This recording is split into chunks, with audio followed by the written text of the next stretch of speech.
¿Cómo están, queridos telespectadores? Aquí estamos nuevamente junto a ustedes en una nueva edición de su programa Verdadera Justicia, aquí desde nuestra plataforma y para GB Latam TV. Como siempre, estamos con nuestro querido amigo, el investigador Jorge Costa, que nos acompaña desde Buenos Aires. ¿Cómo está, Jorge? Buenos días, Claudio. Buenos días a todos los oyentes en este sábado 10 de mayo del 2025. Así es. Bueno,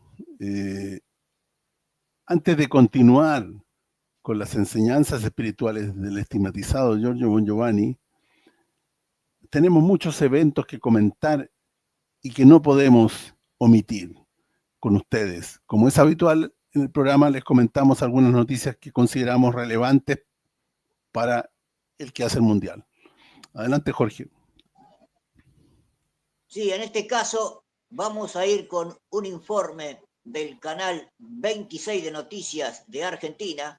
Agradecemos a todo su staff, entre ellos a los periodistas Andrés Clipa, entre otros, por el informe que vamos a ver. Y en el primero de ellos tiene que ver con el enfrentamiento en estos momentos entre Pakistán y la India. Se produjo un atentado terrorista el martes 22 de abril del 2025 que mató a 26 turistas en la zona de Cachemira, zona en disputas entre Pakistán y la India. Recordamos que la India tiene 172 ojivas nucleares y Pakistán tiene 170 ojivas nucleares. Prestémosles atención en el informe de 5 minutos aproximadamente, prestémosles atención quiénes están del lado de la India y quiénes están del lado de Pakistán, porque estos aliados muchas veces fogonean estos atentados terroristas. Si te parece, Claudio, vamos con el primer informe entonces. Vamos. Ha vuelto a escalar en las últimas semanas, avivando el temor de una confrontación militar directa entre dos países que poseen armas nucleares y mantienen una larga historia de conflictos, especialmente en torno al disputado territorio de Cachemira. Funcionarios de defensa indios reportaron recientemente actividades inusuales en la frontera de línea de control, mientras Pakistán denunció movimientos agresivos por parte de tropas indias y advirtió sobre graves consecuencias si se viola su soberanía territorial. La retórica se ha intensificado desde ambos lados, con declaraciones de alto calibre en medios estatales y redes sociales. El conflicto entre India y Pakistán data desde la partición del subcontinente en 1947. Ambos países han librado 3 guerras. La primera de ellas, el 22 de octubre de 1947. La segunda, el 5 de agosto de 1965. La última tuvo lugar el 3 de diciembre de 1971. Los 2 primeros enfrentamientos bélicos fue por la disputa de Cachemira, la región que ambos reclaman en su totalidad, pero que administra India con 500.000 de soldados desplegados. La tercera fue por el apoyo de India a la independencia de Bangladesh, entonces Pakistán Oriental, tras una grave crisis humanitaria y represión militar en la región. En este contexto, la posibilidad de una escalada nuclear no es menor. Según los datos de CIPRI, India tiene 172 ojivas nucleares, mientras que Pakistán cuenta con aproximadamente 170. A diferencia de India, que mantiene una doctrina oficial de no primer uso, Pakistán no ha descartado el uso preventivo en casos de una amenaza existencial. Por esta razón, los especialistas convienen en que la situación actual es extremadamente delicada. Cualquier error de cálculo podría tener consecuencias catastróficas, no solo para Asia del Sur, sino para la estabilidad global. El secretario general de Naciones Unidas, Antonio Guterres, instó a ambas partes a restablecer canales diplomáticos y moderar el lenguaje. Aunque ambos gobiernos entienden el costo devastador de un conflicto nuclear, el nacionalismo político, las presiones internas y los ataques terroristas transfronterizos siguen alimentando un círculo de provocación y desconfianza. Mientras tanto, las potencias globales observan con cautela. Estados Unidos, China y Rusia han hecho llamados a la desescalada y ofrecido mediar en un posible diálogo bilateral, aunque ni Nueva Delhi ni Islamabad han mostrado por ahora una disposición clara a sentarse en la mesa de negociación. La situación se vuelve aún más delicada por las alianzas internacionales que respaldan a cada uno y por el peligro de que un conflicto regional se transforme en una crisis de alcance global. India y sus aliados. Estados Unidos considera a India un socio clave para contrarrestar la influencia de China en el Indo-Pacífico. La cooperación militar se ha profundizado en los últimos años. Japón y Australia, ambos forman parte del bloque Quad, junto a India y Estados Unidos, con intereses comunes en mantener la libertad de navegación y la seguridad regional. Francia ha incrementado la venta de armamento en tecnología a Nueva Delhi. Pakistán y sus apoyos. China es su aliado histórico. Comparten intereses estratégicos y económicos, como el corredor económico China-Pakistán. Arabia Saudita y Emiratos Árabes Unidos brindan apoyo financiero y político, viendo en Pakistán un contrapeso en el mundo islámico. Turquía refuerza lazos diplomáticos y ha expresado respaldo a Islamabad en foros internacionales. La comunidad internacional sigue con atención la evolución de esta crisis. En una región donde el equilibrio es frágil y la historia está cargada de enfrentamientos, la diplomacia, más que nunca, parece ser el único camino viable para evitar un conflicto de consecuencias irreparables.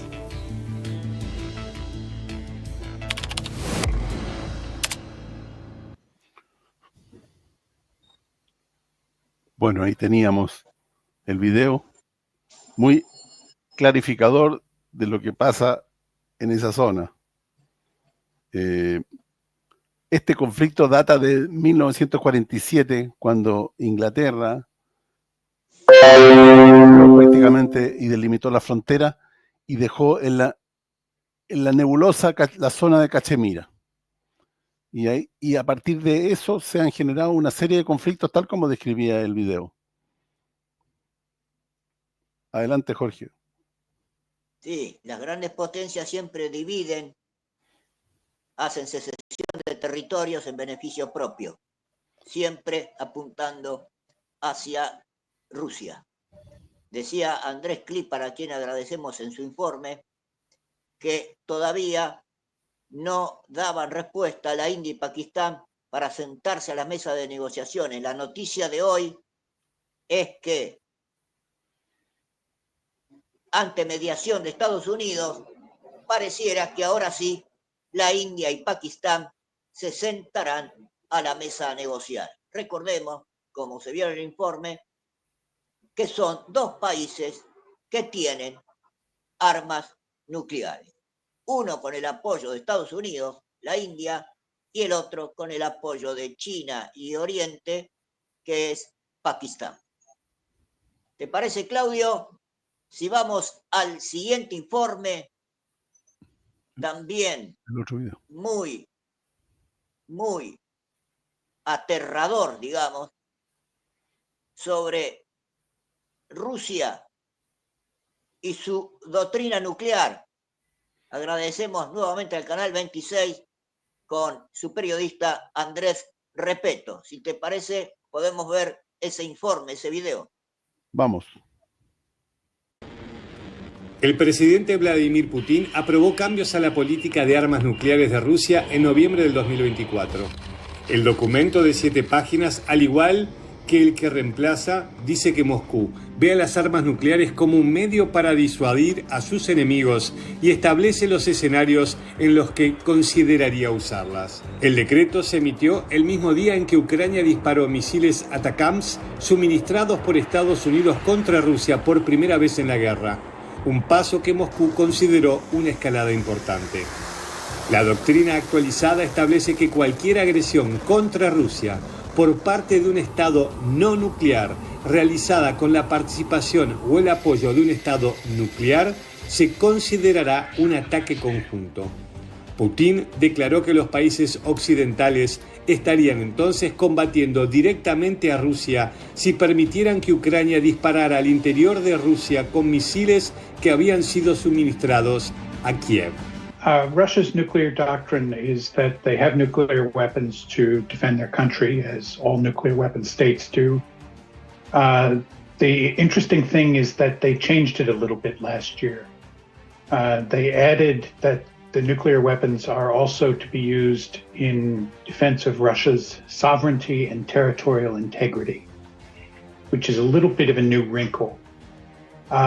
This was clearly done to send a message to the countries that are supporting Ukraine to say that there is a line. They're not saying where it is, but at some point, if that line is crossed, then nuclear weapons could be involved.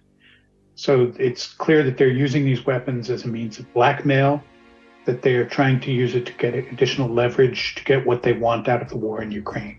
Moscú consideraría una respuesta nuclear, incluyendo si tuviera información confiable sobre el lanzamiento de un ataque aéreo transfronterizo masivo contra Rusia utilizando aviones, misiles y drones. Ucrania realizó frecuentes ataques aéreos, principalmente con drones, pero ahora también con misiles estadounidenses, para debilitar la capacidad de Rusia de atacar a las tropas, ciudades e infraestructura energética ucranianas. El documento enumera varios riesgos y escenarios: la creación de nuevas coaliciones militares o expansión de las existentes, acciones encaminadas a aislar o bloquear parte de Rusia, acciones encaminadas a provocar una catástrofe ecológica, planificar o realizar ejercicios militares a gran escala cerca de las fronteras de Rusia. Ataques, obviamente, con armas nucleares u otras armas de destrucción masiva contra fuerzas rusas. The important thing to keep in mind is that Russia is already using nuclear weapons, not in an explosive sense of destroying large areas of territory, but they're using them as diplomatic leverage, as I said earlier. They're using them as a means of blackmail. They're using them to get Western countries to restrain what they are providing Ukraine in the way of military assistance. So we're seeing the use of it every day, and it's been very successful. Обновленной редакции документа агрессию против России со стороны любого неядерного государства, но с участием или при поддержке ядерного государства предлагается рассматривать как их совместное нападение на Российскую Федерацию. Также четко фиксируются условия перехода России к применению ядерного оружия. Будем рассматривать такую возможность уже при получении достоверной информации о массированном старте средств воздушно-космического нападения и пересечении ими нашей государственной границы. Имея в виду самолеты стратегической или тактической авиации, крылатые ракеты, беспилотники, гиперзвуковые и другие летательные аппараты.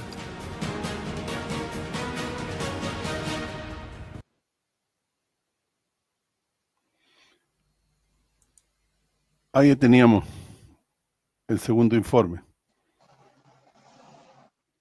No sé si quieres comentar algo, Jorge.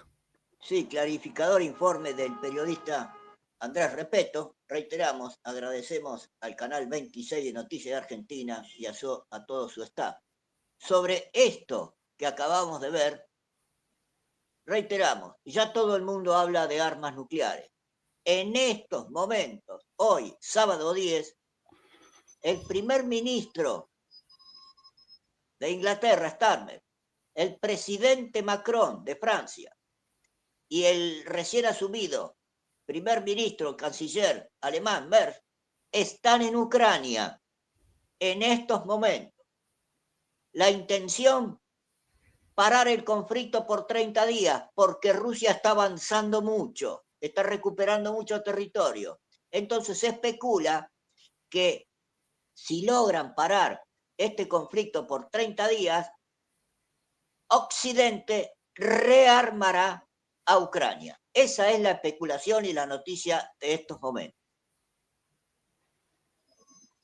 ¿Vos querés agregar algo, Claudio? Si no, vamos con algo de Giorgio Bongiovanni sobre estos conflictos y sobre el nuevo Papa.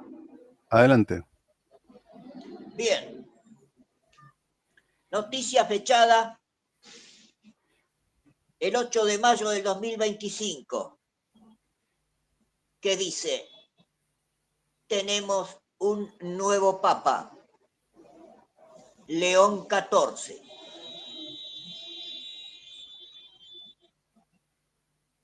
Y nos dice la noticia, si podemos poner la foto, ahí está. La noticia en su encabezado nos dice que el nuevo Papa detenga todas las guerras en curso. El nuevo Papa ha sido elegido. Se trata de Robert Francis Prevost, cardenal con una larga experiencia misionera en Perú, donde también fue obispo de la ciudad de Chiclayo. Él eligió llamarse León XIV. Le hacemos un llamamiento sincero. Utilice todo su carisma y autoridad para detener todas las guerras en curso, empezando por el genocidio en la Franja de Gaza por parte de Israel. Dé fuerza, esperanza y justicia a los últimos del mundo, o sea, a todos los pobres. Aleje de la iglesia a los corruptos, a los perversos, a los mafiosos y a todos aquellos que han pretendido manchar con barro y perversión diabólica a la Santa Madre Iglesia. Grite, le dice Giorgio Bongiovanni al nuevo Papa, grite como lo hizo el Papa Francisco, que la Iglesia esté contra la Cosa Nostra, la 'Ndrangheta, la Camorra y todas las organizaciones del mundo. Reitero esto. Giorgio Bongiovanni le dice al nuevo Papa, grite como lo hizo el Papa Francisco, que dijo que la Iglesia, el Vaticano, la Iglesia, está contra la Cosa Nostra, contra la 'Ndrangheta, contra la Camorra y todas las organizaciones de criminales del mundo. Recordemos que el Papa Francisco excomulgó a la mafia. Dice Giorgio Bongiovanni, debe condenar el tráfico de armas, que como dijo siempre el Papa Francisco, mueve los hilos de las guerras con todo el dinero público destinado al armamento. Hemos escuchado sus primeras palabras, que entre otras cosas dijo: ustedes pueden ayudarnos a construir puentes con el diálogo y del encuentro para ser un solo pueblo, para estar en paz. Empiece desde aquí, le dice Giorgio Bongiovanni. Siga el camino del Papa Francisco en la reforma de quienes verdaderamente tienen fe en Cristo y en su regreso. Al Papa León XIV, por lo tanto, le deseamos que cumpla la misión más difícil que también tuvo el primer apóstol de Cristo, es vencer el mar y reunir a todos los hermanas y hermanos bajo la cruz de Cristo, Jesús, nuestro Señor. Ese es el pedido que hace Giorgio Bongiovanni al nuevo Papa. ¿Necesitas agregar algo, Claudio, sobre esto? Bueno, este Papa tiene una trayectoria como misionero de 40 años en Perú, lo que es un auspicio, es un auspicioso, digamos. También el hecho de que se haya puesto León XIV continuador de León XIII, ese papa que fue el que tuvo la visión de Satanás pidiéndole permiso al Señor por 100 años para aplastar su iglesia. Creo que son buenos auspicios, pero finalmente la verdad estará en las obras, en lo que finalmente haga el Papa. Así que estamos atentos a lo que venga, digamos. Es un Papa que seguramente nos va a permitir un periodo sin el anticristo dentro de la iglesia gobernando directamente. Eso es, Jorge, lo que quería comentar. Bien, vamos a decir algo del Papa nuevo, ¿eh? El Papa Francisco estaba a favor de la apertura de las mujeres en la carrera dentro del Vaticano. Este nuevo Papa, León XIV, está en contra de esa apertura de Francisco. Eso podemos decir por ahora. Claudio, vamos a la parte espiritual del programa. Tenemos un nuevo corto de Giorgio, que antes de pasarlo, vamos a darle el contexto que tiene.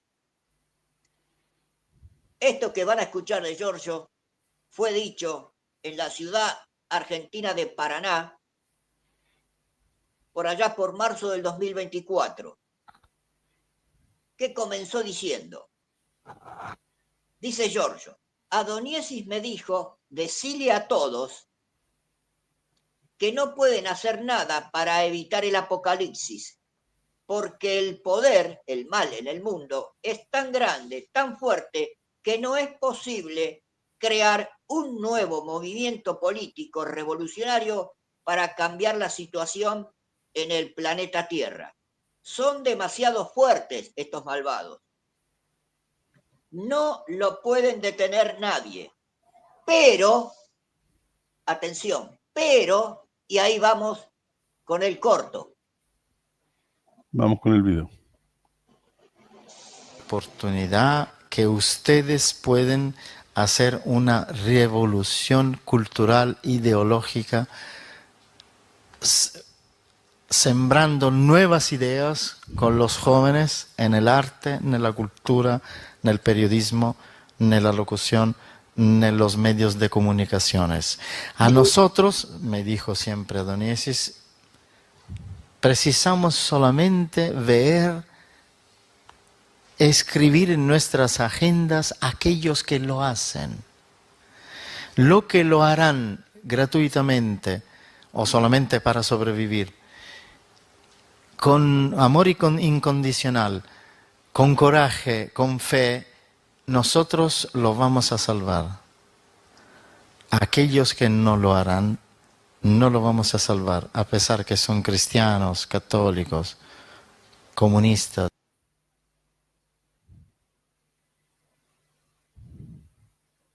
Hay la oportunidad que ustedes pueden hacer una revolución cultural, ideológica, sembrando nuevas ideas con los jóvenes en el arte, en la cultura, en el periodismo, en la locución, en los medios de comunicaciones. A nosotros, me dijo siempre Adoniesis, precisamos solamente ver, escribir en nuestras agendas aquellos que lo hacen.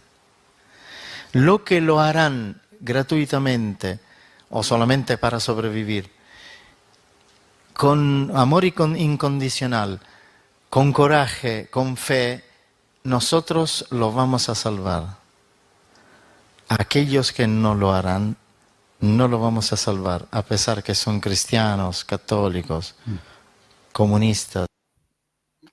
Ahí tenemos. Bien, ahí está el contexto, ¿no? Primero dijo que no hay posibilidades de ganarle al mal en este plano de existencia porque es muy fuerte, pero luego dice que se puede hacer una revolución cultural con el arte apoyando a los jóvenes. Continuó diciendo Giorgio, después que dijo, no vamos a salvar a los que no lo hagan, sean cristianos, católicos, comunistas, fascistas, dijo, a nosotros, refiriéndose a los extraterrestres, no nos interesa la política ni la religión. Nosotros, me dice Adoniesis, miramos las acciones y de esas acciones que hace el ser humano, nosotros podemos juzgar quiénes son buenas personas y quiénes son malas personas. Entonces, le pregunté, dice Giorgio, ¿por qué eso, Adoniesis? Y la respuesta fue, porque vamos a destruir el mundo. Ese es nuestro proyecto. No destruir el planeta Tierra, sino destruir la humanidad.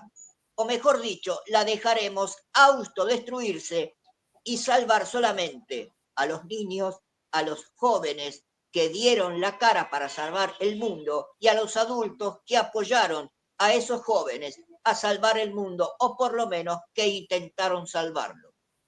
Para salvarnos debemos ser combatientes contra el imperialismo vigente y que está vigente en este momento en el mundo. Combatientes en las calles, en contra de las guerras, en contra del genocidio en Palestina, contra las mafias, en contra de la Tercera Guerra Mundial, en contra del narcotráfico. Las personas que hacen eso nos hacen entender de qué lado están. A aquel que no hace nada, que no se moviliza en las calles, manifestó, están del lado del demonio. Clarísimo el concepto, Claudio. Reiteramos una vez más, todo aquel que dice que recibe mensajes de los extraterrestres, que los ve, que es contactado, que es medium, si no está en las plazas poniendo la cara, combatiendo lo injusto, el mal imperante en este mundo, es falso. Sí, y además, para redundar en el tema, que el que no se moviliza pasa a ser, no siendo una mala persona, pasa a ser un tibio. Y el Señor dijo, y a los tibios los vomitaré de mi boca. Eso quiere decir que los tibios tendrán el mismo destino de los malos. Así es. Bueno, adelante. Bien. Entonces ahora vamos a continuar con las perlas de sabiduría, con esta crónica titulada Una misión espiritual divina se puede definir como tal solo si nos prodigamos en la sociedad civil en favor de la paz y de la justicia en todos los sentidos, que es lo que acabamos de decir recién. Continuamos con esta serie de preguntas y respuestas. Y la siguiente pregunta, estamos en el año 2013, reunión con las hermanas y los hermanos en Pordenone, Italia. La siguiente pregunta fue, ¿por qué el hombre, entendido como humanidad, o sea, por qué el ser humano, es tan estúpido como para repetir en todas las épocas de la historia los mismos errores? ¿Por qué el ser humano alimenta el deseo de prevalecer y reducir a sus semejantes en esclavitud? ¿Por qué, excepto algunos casos, nadie aprende? Y la respuesta fue, el ser humano sigue perseverando constantemente en este estúpido error que lo llevará a la autodestrucción si no cambia. Parece banal, pero es así. Nosotros, los seres humanos, no queremos ser libres. Cuando hayamos descubierto que nuestra verdadera vida es la libertad en todos los sentidos, entonces superaremos el deseo de someter, dominar, acaparar riquezas materiales para aplastar al prójimo. Nosotros tenemos miedo de ser libres. No queremos poner en práctica el don más grande que Dios nos ha dado, que no es la vida, sino la libertad. Sobre todo, la libertad de expresión. Tremenda respuesta. Sí, y clarísima. Todos tienen la vida, también los animales, pero estos están vinculados por el instinto a la naturaleza. Son criaturas maravillosas que expresan también conceptos extraordinarios, pero los animales no son libres. Lo serán cuando sean espíritus individuales. Una vez más, de tantas, para el oyente, nosotros somos un espíritu dentro de un cuerpo. Dice George, nosotros, los seres humanos, en cambio, no tenemos que obedecer al instinto de la naturaleza, o sea, al instinto animal. Tenemos un don inmenso, más grande que cualquier riqueza, más grande que la vida misma. Somos libres. Se dice que la vida es el don más grande de Dios, pero en realidad es el segundo, porque el primero es el don de la libertad. Por desgracia, nosotros la confundimos con el miedo. En el fondo, todo lo que sucede en el mundo nace del miedo de perder algo.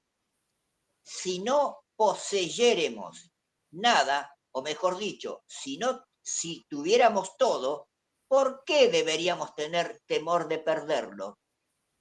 No es por nada que Jesús dijo, conoceréis la verdad, y la verdad los hará libres, pero libres de verdad.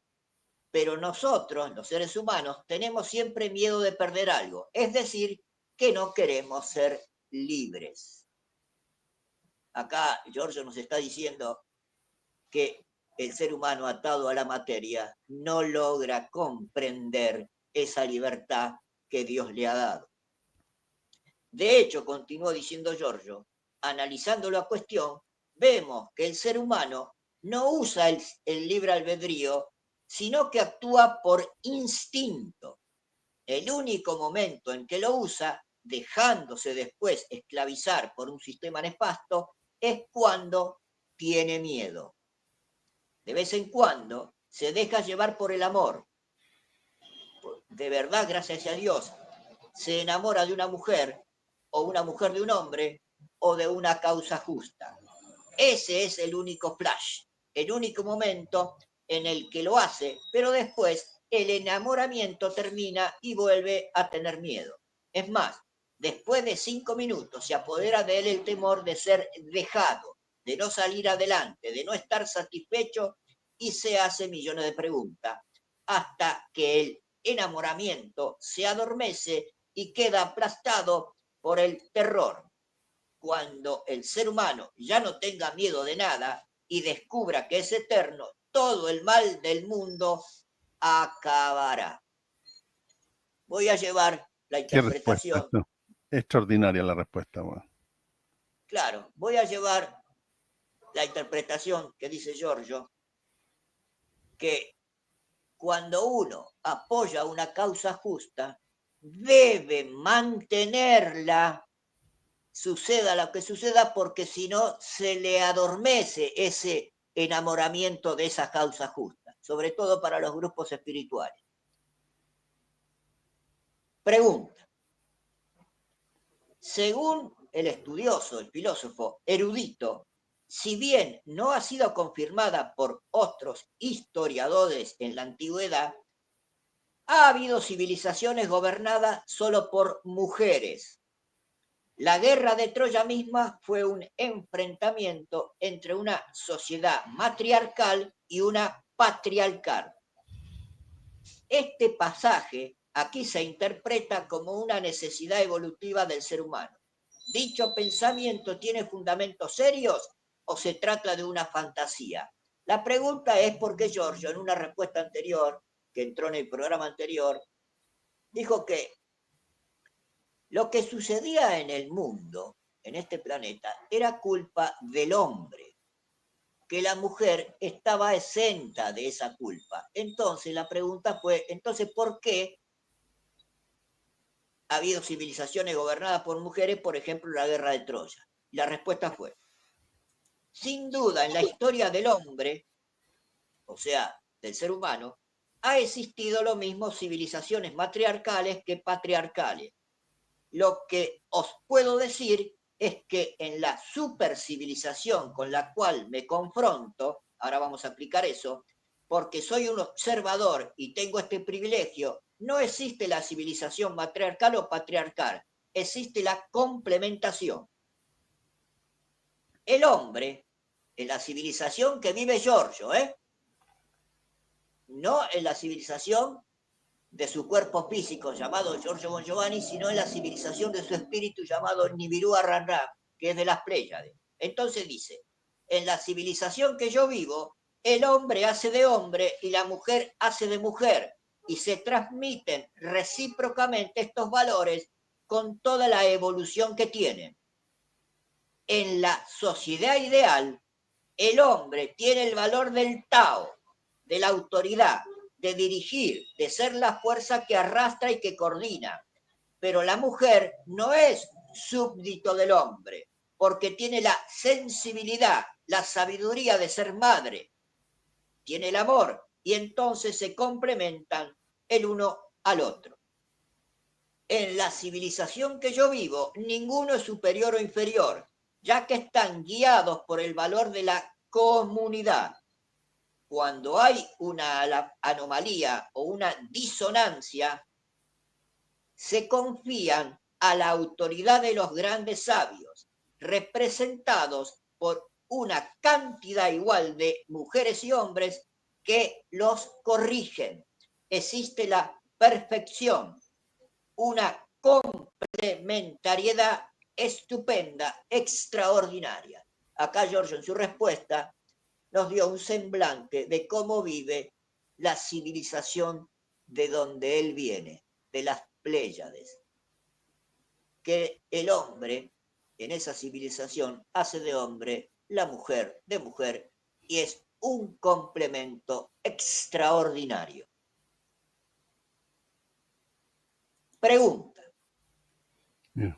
Al inicio, sí. Decime, Claudio. No. Al inicio de este encuentro, anunciaste el proyecto para el año que viene de una serie de conferencias sobre la ira de Dios. El que pregunta dice, yo sugiero que el hombre se tome un poco de responsabilidad porque la ira de Dios es uno de los 7 pecados capitales. En realidad existe solo la justicia divina, no la ira. En realidad existe solo la justicia divina, no la ira divina. La cólera, la ira, el enojo pertenece al ser humano que se hace protagonista de actos nefastos. Todo lo que Dios ha creado es perfecto. Si el ser humano se aleja creando el caos, atrae una especie de reequilibrio del orden general. Si nosotros, los seres humanos, nos tomásemos la responsabilidad, escribiríamos la ira del hombre y la justicia de Dios, porque la ira es un pecado capital que hace el ser humano. Dios hace justicia. Esa fue la pregunta. La respuesta fue, la ira de Dios es un sentimiento divino porque Él, Dios, está por encima de la ley y se puede permitir detener un sentimiento humano. Él, Dios, no respeta ninguna ley, solo a sí mismo. Dios ha ido muchas veces en contra de la ley por amor nuestro, pero ahora desencadenará su cólera, su ira, su justicia y recompensará al ser humano con la misma moneda, porque este último, el ser humano, ha destruido su creación con ira. Por lo tanto, la ira de Dios es su justicia y no al revés. Yo, dice Giorgio, hablaré de la ira del Padre porque quiero hacer entender a los seres humanos que los sentimientos violentos que el ser humano pone en práctica son siempre equivocados. Los que pone en práctica Dios son solo un grandísimo acto de amor, aunque se trate de su ira, de su justicia. Él, Dios, es todo. Si lo limitáramos en algo, ya no sería Dios. Si un día apareciera para anunciar su decisión de querer destruir la creación, así como la ha creado, ¿quién podría impedírselo? Nosotros podríamos decir, Señor, tú nos creaste y nos estás dando la alegría de vivir. ¿Por qué nos quieres destruir? Y si contestase, porque lo quiero, nosotros con profunda humildad le diremos, está bien, Señor, sea hecha tu voluntad. Solo en ese caso, el Dios no nos destruirá. Dios lo puede todo, es nada excluido. Y es lo que digo siempre, porque lo conozco. Él, Dios, podría hacer también lo que nunca hizo hasta ahora, incluso destruirnos y privarnos de la eternidad. No lo hará nunca, pero podría hacerlo. Cuando el ser humano le dice a Dios, esto no puedes hacerlo, suscita en él, en Dios, su enojo, su ira, su justicia. Nosotros, por desgracia, no la hemos suscitado, sino desencadenado. El Padre podría aparecerse otra vez a un nuevo Moisés y decir, primer mandamiento, no usar nunca la ira porque es diabólica, visto que es Dios mismo el que creó a Satanás y se sirve de él según su voluntad. Tú nos has dicho, tú, le dice Giorgio al que hizo la pregunta, tú no has dicho nada falso, sino una verdad absoluta. Sin embargo, este es el motivo por el cual en la Biblia Dios dice que desencadenará su ira. Está claro que no es porque Dios es colérico y se enoja. Por autonomancia es el Dios de la misericordia y del amor infinito. Pero nosotros podemos desencadenar la parte contraria como estamos haciendo. En cada instante nos dispensa amor infinito. Nos ha dado incluso a su Hijo, aquel que fue a la cruz. Mientras que el diluvio universal lo desencadenó solo una o dos veces. Según la estadística, es un Dios de infinito amor. Pero atención, a partir del momento en el que desencadenará su ira, la situación a nivel mundial y del planeta será muy grave. Clara respuesta, Claudio de Giorgio, ¿necesitas agregar algo? No, adelante. Bien, acá terminó esta parte de esta crónica, que tiene una segunda crónica en su anexo, fechada 8 de diciembre del 2013, en una reunión espiritual en la ciudad de Bari, en Italia. Intervención de Giorgio, nos dice Sandra de Marco, conferencia, diálogo con el universo. Tomó la palabra Giorgio y nos dijo, buenas tardes a todos. Perdónenme si no estoy ahí con vosotros, pero tengo un poco de fiebre y dolor en la espalda. Pido perdón a todos mis amigos, hermanas y hermanos espirituales por no estar presente. Estoy en Palermo, espero poder dar igualmente mi aporte desde mi habitación. En este momento estoy muy concentrado en comprender bien los eventos que se están manifestando en el mundo.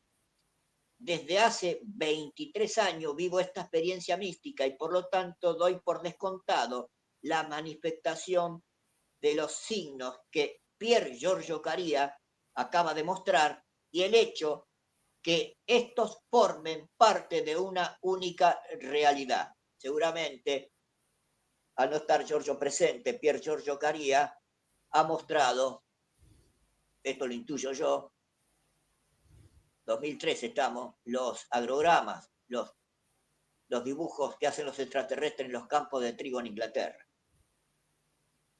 Pero si somos creyentes, como en mi caso, más allá de la ufología, debemos comprender sobre todo el mensaje espiritual de los seres que nos visitan y ascender aún más hasta los seres divinos.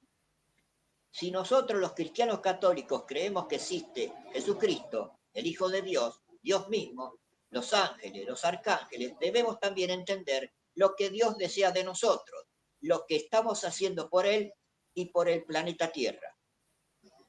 Los mensajes que hemos recibido en los últimos tiempos podrían parecer duros, pero en realidad son un gran gesto de amor porque hablan de la justicia de Dios, un tema del cual lamentablemente en las iglesias espirituales, así como en nuestra iglesia católica, nadie habla.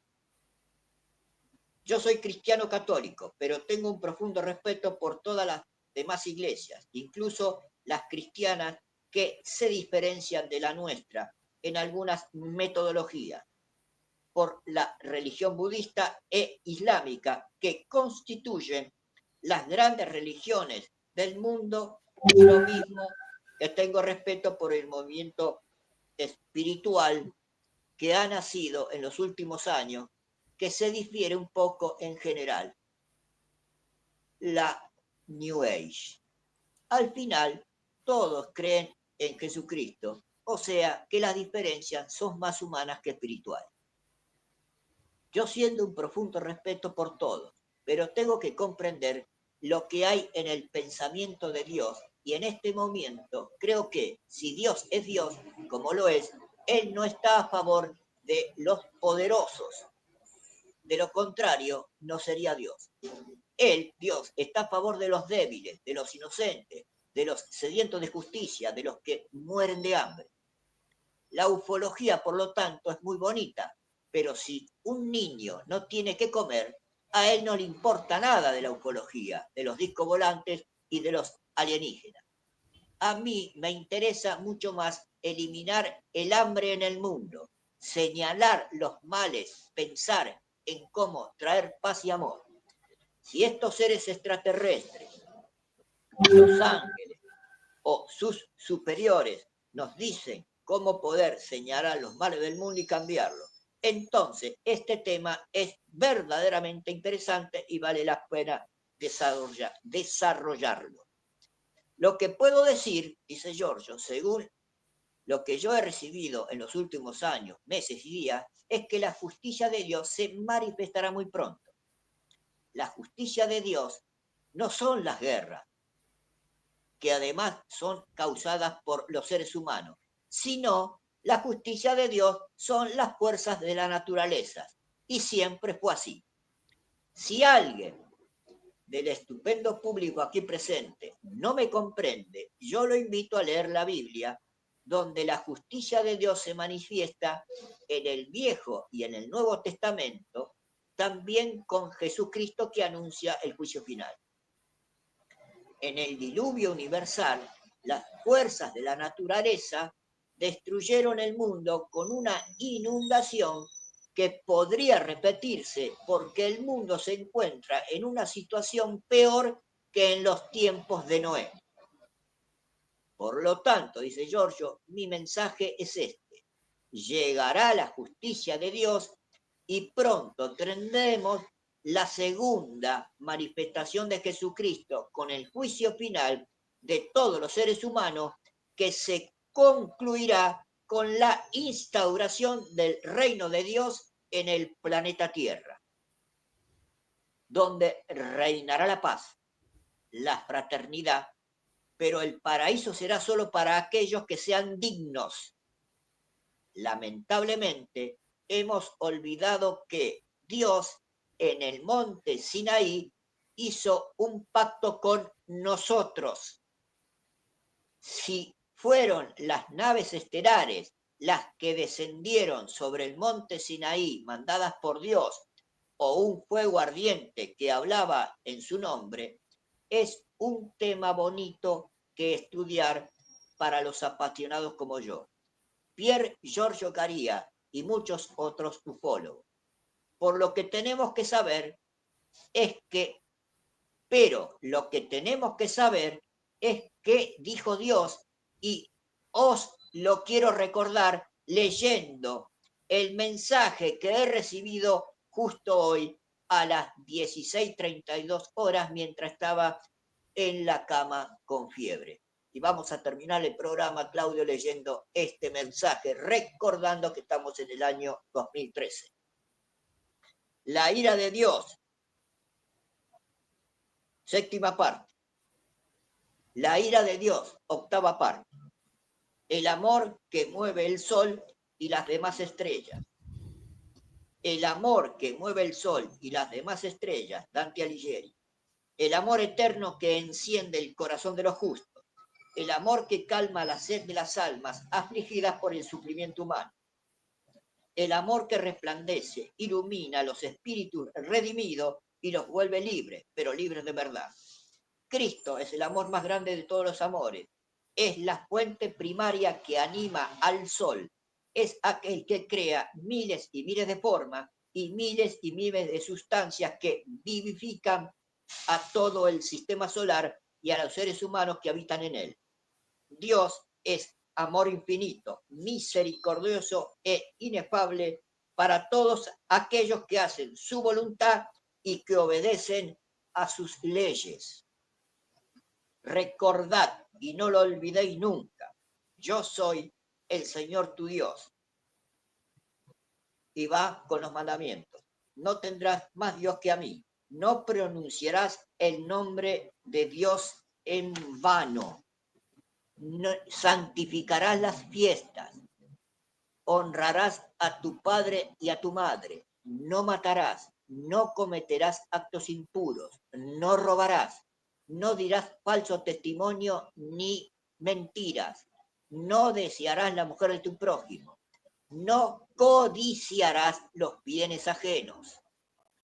Si obedecéis a los mandamientos que el Altísimo les ha dado en el monte Sinaí y sobre todo al más grande de esto que el Cristo nos ha dejado, que es el mandamiento, ama a tu prójimo como a ti mismo, entonces en verdad les digo que se salvarán de la ira de Dios y serán dignos herederos del reino en la tierra.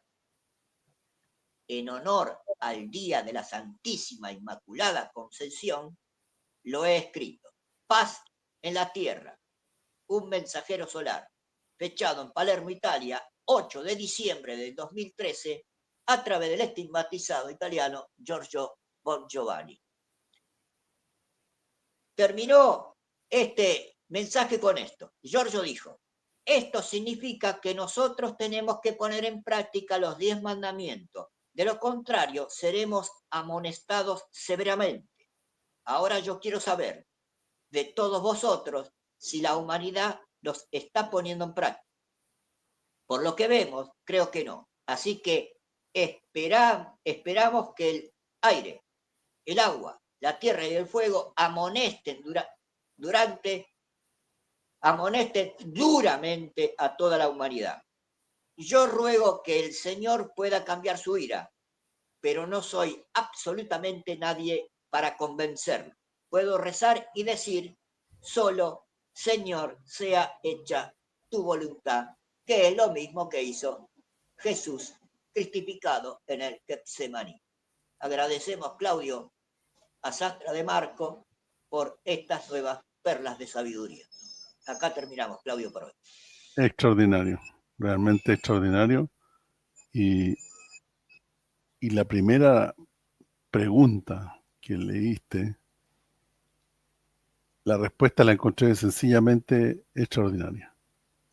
Creo que ahí hay muchísima enseñanza como para tener en cuenta. Bueno, queridos telespectadores, vamos a quedar hasta aquí. Les damos las gracias por acompañarnos una vez más y los esperamos la próxima semana a esta misma hora en su programa Verdadera Justicia, aquí desde nuestra plataforma para GB Latam TV. Muchas gracias y buenos días.